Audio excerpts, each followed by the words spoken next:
Hello, everybody, and welcome back. Today we are talking about the conditions in which authoritarian states emerged, economic factors.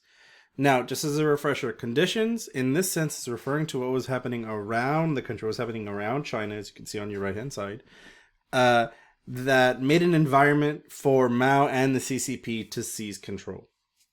The main subject we're talking about today is economic factors, which has to do with relating to systems of production, distribution, trade, and consumption by a country.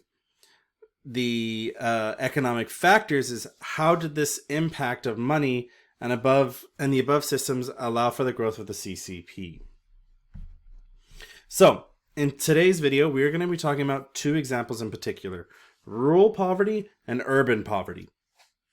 That when we're talking about economics in China, there's a lot of different things that are happening all across the country, especially leading to Mao coming to power.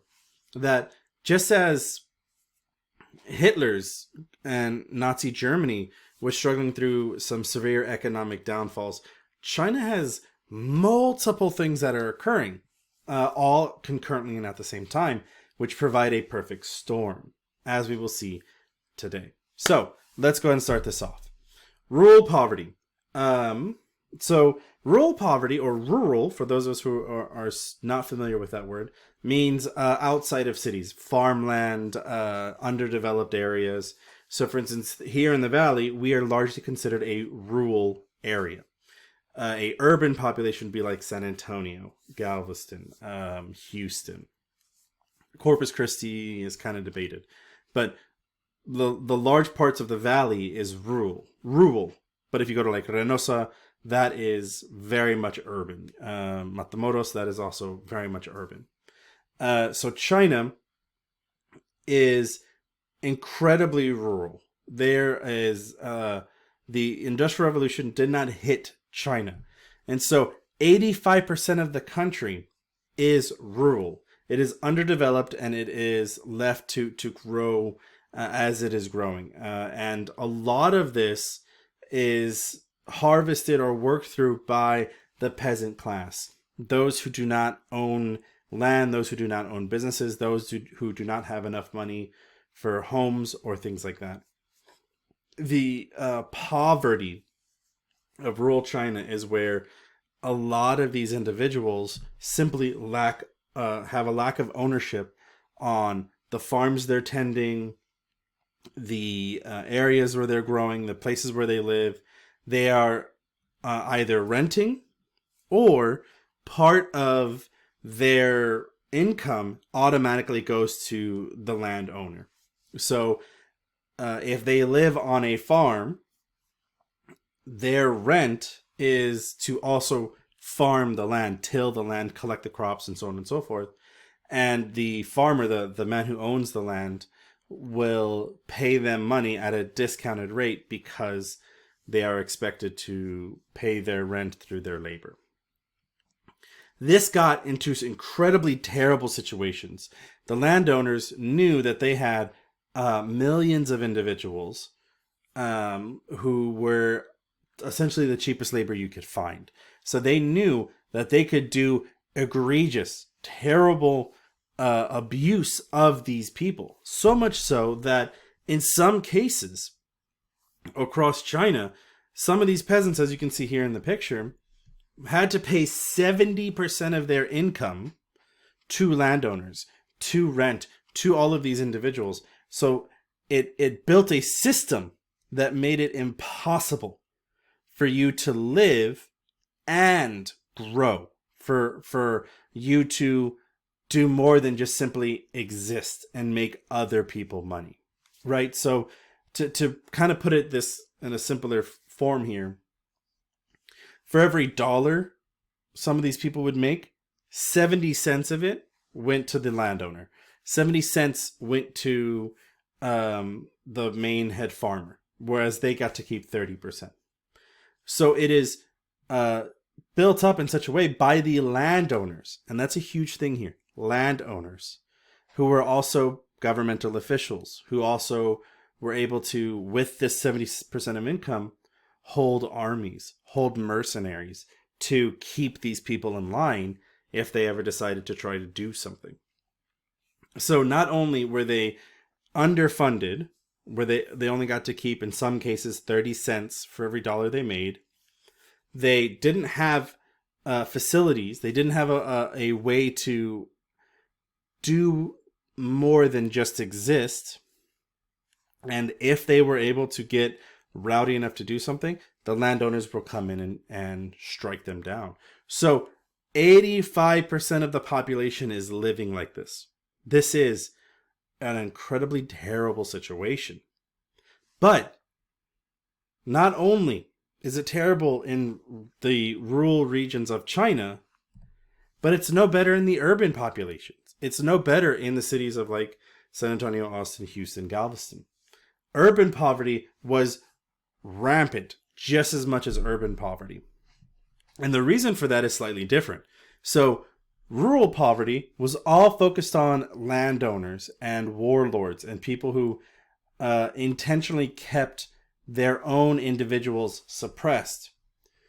And urban poverty came down to foreign investment, essentially colonies, where the West, Britain, France, the United States, Germany would come in and buy a bunch of land, create factories, build up this area, and be just as abusive, just as restrictive on the income that these individuals could make in cities. However, what you could make in a city was still more than you could make in a rural population. So there were some people who would come over. But even if someone did come over, it was incredibly unsafe. And it was very dangerous to live in these facilities and to live in these areas. An example of this is like you can see here on this picture, where you have these massive skyscrapers that are built and meant for foreigners, that are built and meant for the wealthy and the elite, versus those who are mainly working the fields, those who are mainly working to build these areas, living in difficult situations. A great example of this is also for those of us who've gone.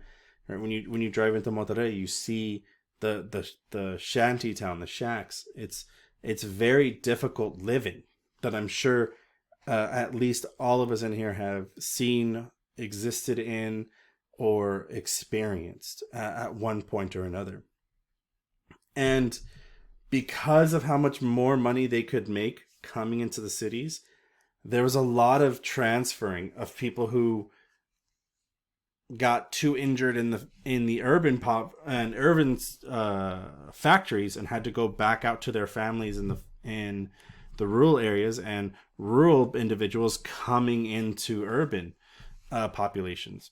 So no matter what about, if you were Chinese, if you were a Chinese individual between 1900, 1900, all the way to Mao, 1950, you were living in pretty severe poverty.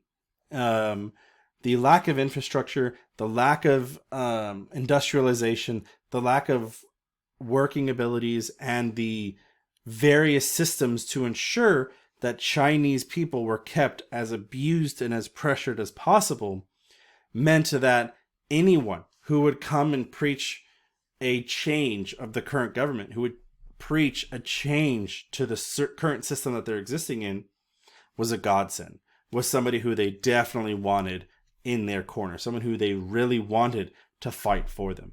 And you're going to see in the subsequent lectures how quickly these peasant populations, as they are known, will gladly flock to either side. Now, the main reason why 80% of China is underdeveloped, and even in urban populations it's underdeveloped, is because through the different dynasties of China, there was a system in place to not industrialize because of the major population that existed in China. There was no need to industrialize as we see in the West. Right? In the West, we needed to industrialize because we didn't have enough people to work on cotton, on fields, and things like that, which is why we resorted to slavery.